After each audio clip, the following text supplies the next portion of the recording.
السلام عليكم ورحمة الله وبركاته. ازيكم حبايبي؟ عاملين ايه؟ يا رب تكونوا بخير. كل سنة وانتم طيبين. احنا دخلنا بقى في الصيف والجو الحر اللي بيطلب مننا بقى المشروبات الساقعة والايس كريمات والحاجات اللي بقى الولاد ما بيبطلوش ان هم يطلبوها دي.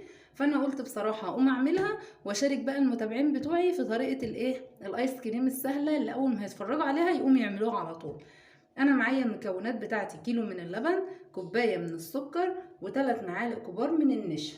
هقلب بقى دوت على البارد كده مع اللبن. هحط النشا معايا المضرب اليدوي كده، اقول بسم الله. هحط النشا بتاعي وادوبه كده مع اللبن، واحط كوبايه السكر. ده الاساس معايا. انا عايزه بقى اعزز الطعم شويه، انا كده تمام خلاص، يعني دي المكونات تمام مفيش مشكله. عايزه اعزز الطعم معايا شويه، هحط عندي معلقتين كبار كده من اللبن البودره. موجودين موجودين، مش موجودين خلاص هنعتمد بس على النشا والسكر اللي احنا حاطينه. هندوب بقى دول في بعضهم كده على البارد عشان ما يبقاش عندي اي تكتلات. وبعدين هسويه بقى سوا عادي زي ما بسوي المهلبيه على البوتاجاز بالظبط. تمام كده. تعالوا بقى نحطه على البوتاجاز ونرجع نشوف هيبقى شكله ايه. انا خدتها على البوتاجاز لغايه ما لفت معايا وبقت بالشكل ده. شايفين القوام؟ ما شاء الله. هبتدي بقى هسيبها دلوقتي لمده ساعتين في التلاجة لغايه ما تبرد معايا. لازم تبرد تماما وبعدين اشوف الخطوه اللي بعد كده ايه. على فكره ممكن في خطوه كمان ممكن اختياريه لو انا حابه اعملها. لو انا عندي قطعه من الزبده ممكن احطها في الخطوه دي، مفيش خلاص. انا بقى احطها في التلاجة واسيبها لمدة ساعتين تبرد كويس قوي، وارجع نشوف هنعمل ايه مع بعض.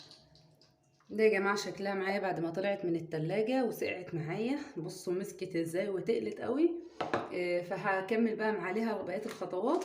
معايا هنا 3 كيس دريم اللي هو كريمة الخفق او اللي هي الكريم شانتيه بس اللي هي المعلبة.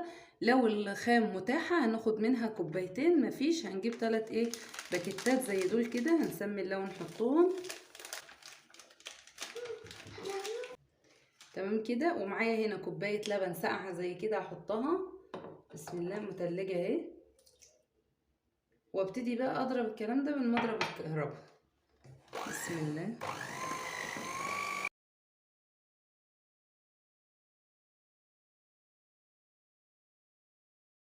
لو حسيت ان هي تقلت معايا وعايزه كمان لبن ممكن احط لبن او احط ميه ساقعه متلجه. احنا حطينا لبن كتير، فاللي عايز يكمل يزود ميه مفيش مشكله. عنده لبن يحط. ده يا جماعه ما شاء الله. بصوا الحجم بتاعها بيزيد معانا ازاي اهو. بس تمام كده. بصوا شايفين المطه بتاعه الايس كريم الجميله؟ بصوا ما شاء الله جميله.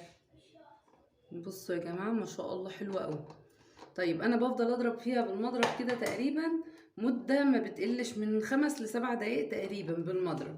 ولو لقيتها تقيله بزود لها لبن معايا زي ما انتوا شفتوا. تعالوا بقى نشوف كده. ده الاساس بتاع الايس كريم الموجود معانا.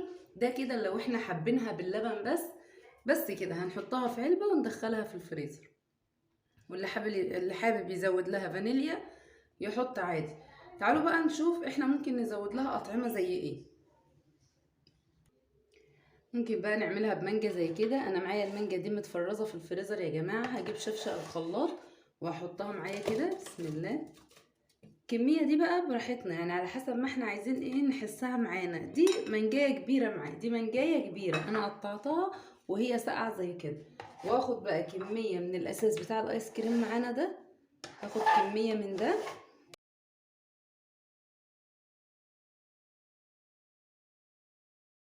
هضربهم بقى مع بعض في الخلاط ونشوف شكلهم ايه.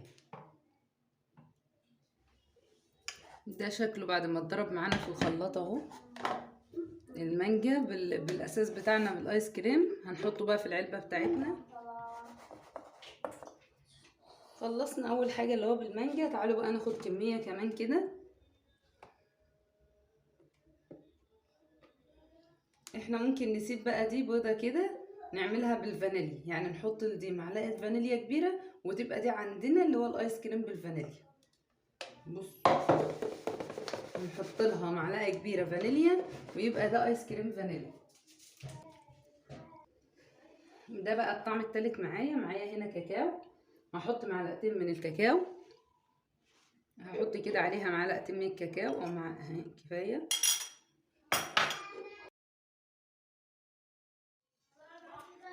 وده شكل اللي بالشوكولاته معانا. احنا بقى اي اطعمه معانا هنعملها زي ما عملنا المانجا. لو عندنا فراوله برضو هنضربها في الخلاط زي ما عملنا في المانجا. حابين نغير الفانيليا ديت ندخلها في اي طعم، هنتعامل فيها بقى براحتنا. ودي الكميه يا جماعه اللي طلعت معانا، بسم الله ما شاء الله، كميه حلوه زي ما احنا شايفين مع بعض. تعالوا بقى ندخلها الفريزر، ولما تطلع نشوف شكلها ايه.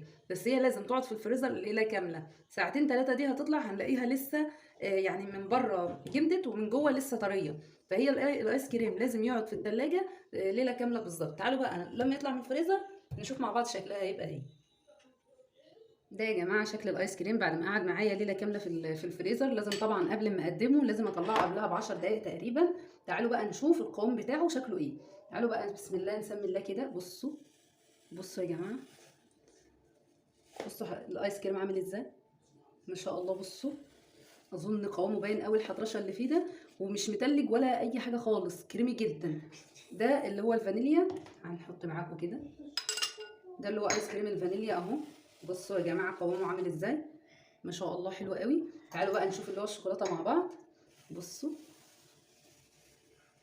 انا طبعا ما عنديش المعلقه فايه بتعامل يعني. بصوا يا جماعه، بصوا اللي هي الحطرشه اللي فيه دي، ومش متلج، مش تلج ولا اي حاجه، ده كريمي.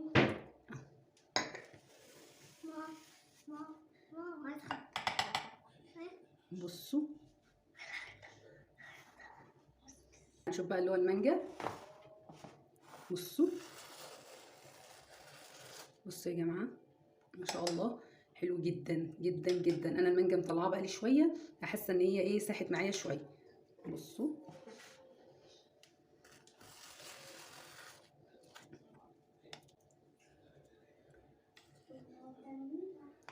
ده الشكل النهائي للايس كريم بتاعنا يا جماعه. شكله حلو قوي ومش متلج وكريمي وقوامه حلو بجد، طريقته جميله، مش هتندموا ابدا لما تجربوها. يا رب الفيديو النهارده يكون عجبكم. لو الفيديو عجبكم بقى ما تنسوش اللايك والشير والمتابعه عشان يوصل لكم مننا كل جديد.